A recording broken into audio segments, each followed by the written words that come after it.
Hey guys, it's Professor Tiffany Martin with Medical Microbiology, and we are in Chapter 9, and we are working through chemical methods of controlling microbial growth in the environment.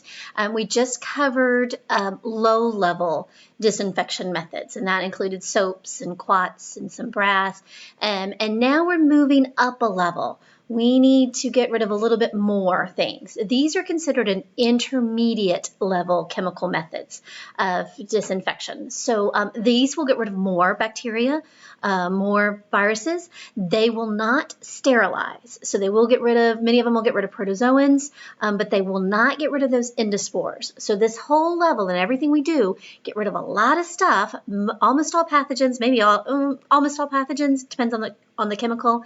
They do a very good job, but they will not sterilize. So keep that in mind as you're considering what types of things you need to use to get rid of certain things. If you need to get rid of endospores, these aren't going to cut it, but they are very good methods. All right, so because they're better than the low level, they also have more side effects. So once we move into this category, we're a lot more concerned about dosage and exposure, things like that. So when you're using these methods, you need to watch out for, is this something that can cause side effects in humans?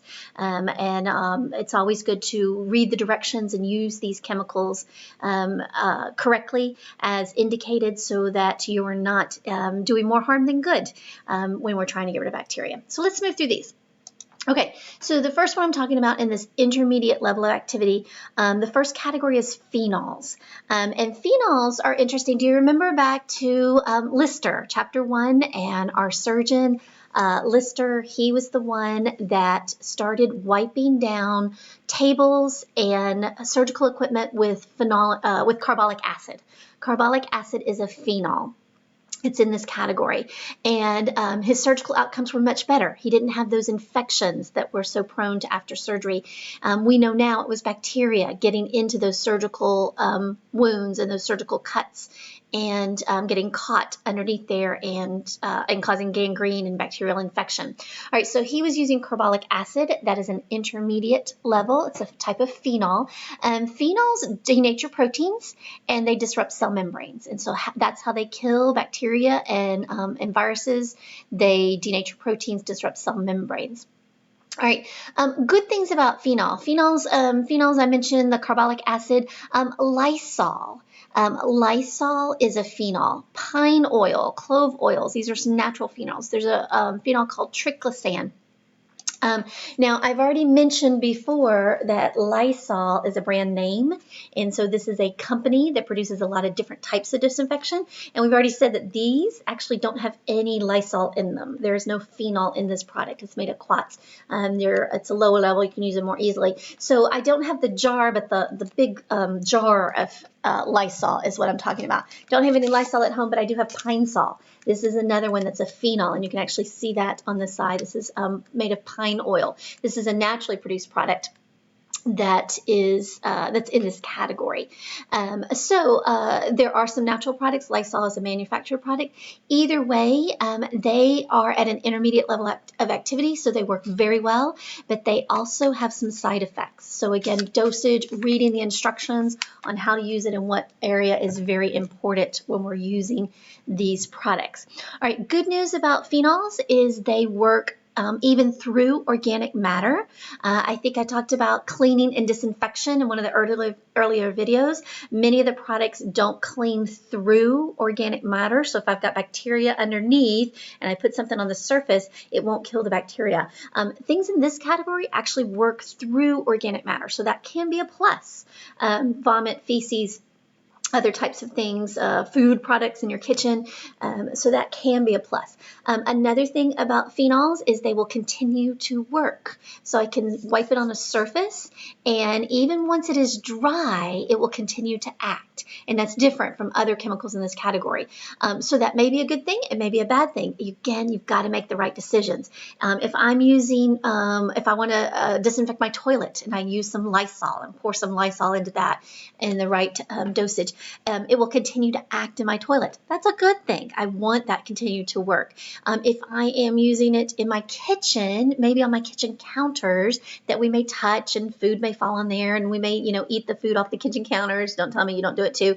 But, something like that. If I've got a chemical on there and it's continuing to act, then every time something falls on it, every time I touch it and then touch my face, and we know we touch our face a lot, I can be getting that chemical in me. And so we're worried about side effects in this category. So in this thing, just make good decisions. Do you want it to continue working or maybe not? All right, so we said Lysol in the bottle is in this.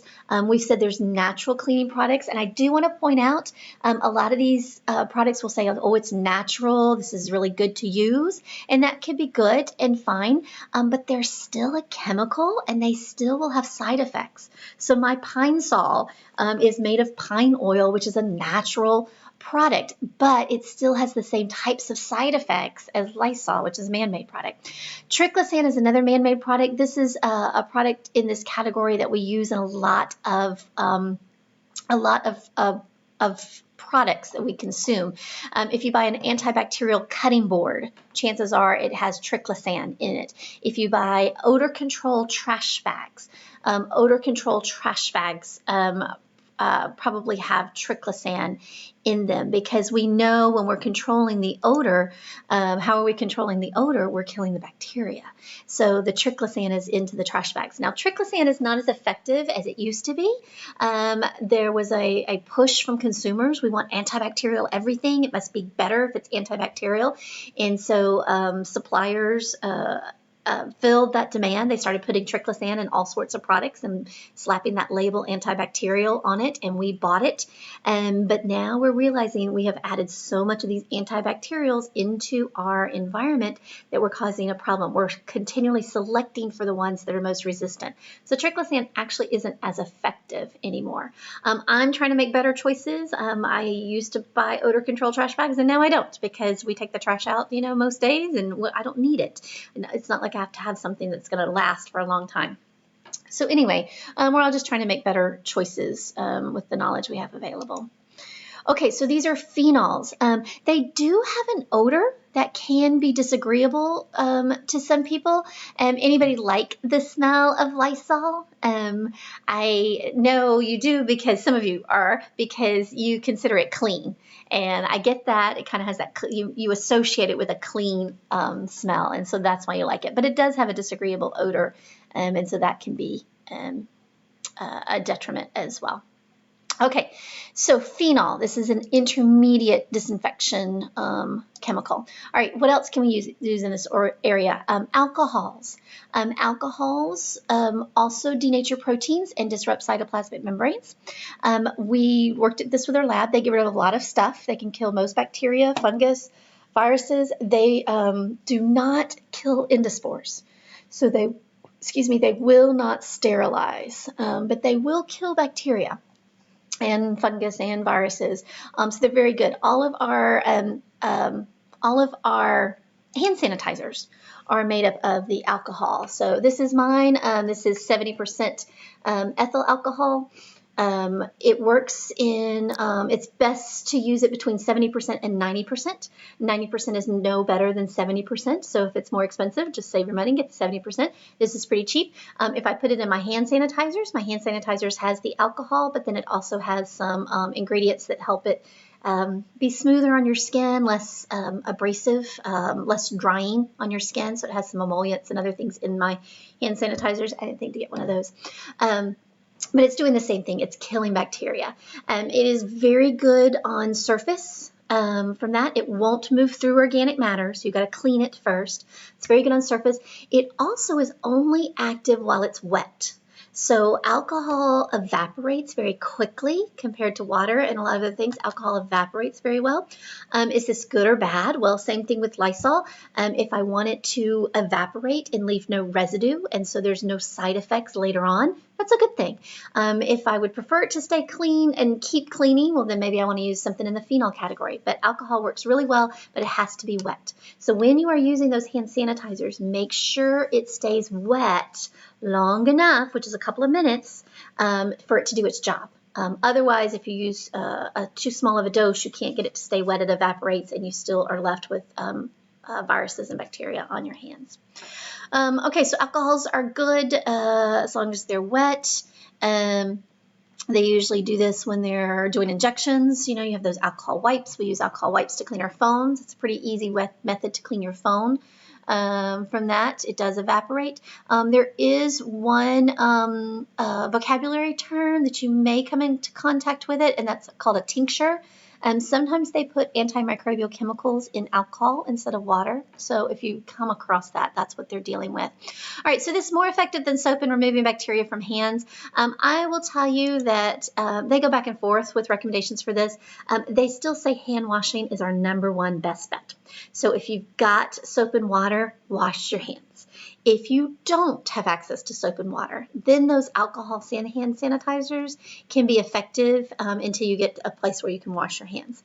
The other thing they are good for is we actually find that people are more likely to do the hand sanitizers than soap and water. So you see hand sanitizers in the hospitals a lot because it's easy to walk by and put your hand out and get some hand sanitizer and rub it in and keep walking. And so they found that the compliance with cleaning your hands was better with the hand sanitizers than if we stopped and asked visitors and everybody to wash their hands. So if you do it, then it's definitely, even if it's not as good as soap and water, if you're more likely to do it, then that's good. So that's dealing with alcohols and hand sanitizers. All right, intermediate levels. Just like anything, it is a toxin, and it can too much of it is a bad thing. It can cause drying out of your hands. And then if your hands start drying out, your skin is prone to cracking. And then you have these little micro cuts and cracks in your hands. And that actually takes away our biggest defense, which is our intact skin. That's our body's biggest defense about that. So if you're overusing hand sanitizer and your skin is starting to crack, even those micro cracks, then you're not helping yourself. So dosage is important. Using things correctly is important. Okay, next category in this intermediate level are things in the halogens. And if you look on your chemical periodic table, these are all of the chemicals in that one column. You've got iodine, chlorine, bromine, fluorine, all of these are called halogens.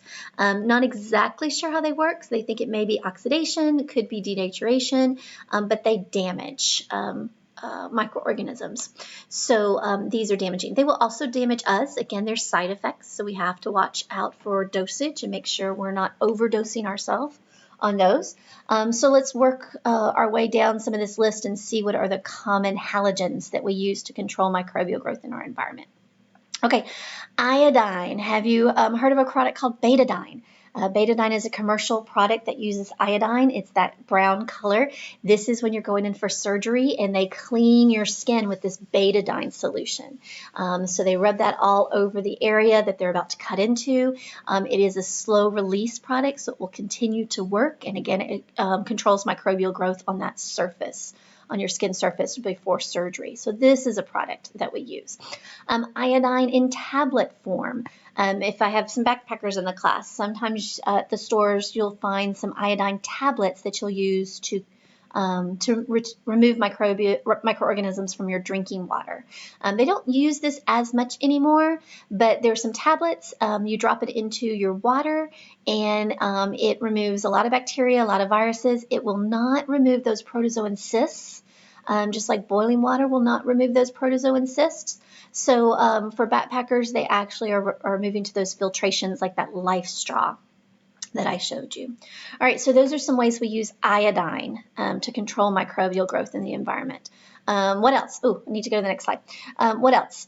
Next one is chlorine. Chlorine is huge for that. We use chlorine to treat our swimming pools. We use chlorine in our laundry detergent, or in our laundry. We use it to treat sewage and wastewater to make that safer to go back into our environment. We can even use chlorine to treat drinking water. And so chlorine bleach, I'm just talking about, this is the no-name version, laundry bleach. It's that sodium hypochlorite. This is bleach. again, dosage is huge. So if I'm using this in my swimming pool, I've got a certain amount that I want to pour in based on the volume of water. If I'm using this in my laundry, I've got a certain amount. You can use this in drinking water. Now, nobody's going to drink a whole cup of bleach, but if I have a liter of water and I put 2 drops of bleach in it, I can kill enough microorganisms that it'll make it safer for me to drink without getting too much damage. So chlorine and chlorine bleach is used for controlling microbial growth in the environment. What's another one? Fluorine. So fluorine, we use fluoride, right, for our teeth. We have fluorine treatments, fluoride treatments for that. We've talked a lot about the amount of bacteria in our mouth, and so they found that if they use fluoride in toothpaste, dental visits and stuff, it would reduce the number of cavities. Well, that makes sense because you're killing the bacteria, and we know the cause of the cavities is the bacteria sticking to the teeth, forming a biofilm, producing those acids, and that biofilm keeps those acids right against your teeth, causing your tooth enamel to wear away and getting those cavities. So if we can reduce the number of microorganisms in our mouth, then we're going to reduce cavities. So fluoride, we started doing fluoride toothpaste. So of course, anytime we see something that's good for us, we always go overboard. And so for a while, back in the 70s and maybe 80s, 70s for sure, they were putting fluoride in drinking water. They were putting it in kids' stuff. Everything was added fluoride because we knew that fluoride would be good for our kids. So we put a whole bunch of stuff in there. So what happened? We overdosed on fluoride. We started getting these little pits. The children with their developing teeth started getting these pits in their teeth. So we were killing bacteria, but then we were also using so much of it that we were damaging our teeth. So nowadays we use our fluoride in our toothpaste, but we don't overuse it. We'll use it in certain dental products. But again, dosage is important. Read those labels. Just because a little bit is good does not mean a lot is better. So watch out for that. All right, so chlorine, different bleaches. You can use chlorine in a gaseous form, chlorine dioxide. That's actually going to kill endospores. So chlorine dioxide, so chlorine in a gas form, will actually be in the next category when we talk about gas and a high level of disinfection, which will kill endospores. Chloramines is another version of chlorine. You'll see this in different antiseptics and in wound dressings that will also work as an antimicrobial. Okay, all right, so that will take care of our intermediate levels. We will stop there and then we'll do the last video with high levels. Okay, thanks. Keep up the good work. Talk to you later.